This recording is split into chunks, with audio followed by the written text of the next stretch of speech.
Hello' চাৰ্পিয়ান, কি খবৰ তোমালোকৰ?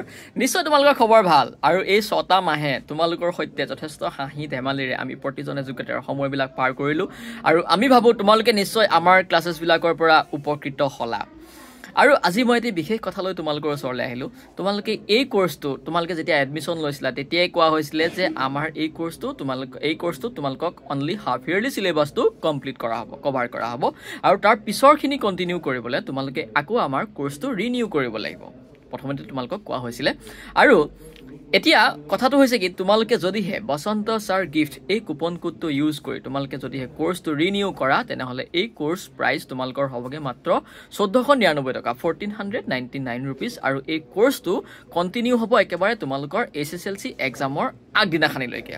গতিকে যেনেকৈ আমি যোৱা 6টা মাহে হাঁহি ধেমালি ফূৰ্তি কৰি পঢ়িলোঁ নহয়, যথেষ্ট শিকিলোঁ, হয়নে নহয়? আৰু তেনেকৈ যদিহে তোমালোকে ভাবিছা যে আমি আগন্তুক SSLC এক্সামৰ আগলৈকে বা SSLC এক্সামৰ কমপ্লিট কোৰ্সটো যদি পঢ়োঁ বুলি ভাবিছা, তেনেহ'লে দেৰি নকৰিবা।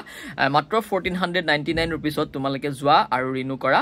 আৰু এই অফাৰটো তেওঁলোকেহে পাবা যিসকলে এই বসন্ত ছাৰ গিফ্ট এই কুপন কোডটো ইউজ কৰা। ঠিক আছে, তেনেহ'লে আকৌ লগ পাম তোমালোকক আমাৰ নেক্সট কোৰ্সৰ সৈতে। Bye bye.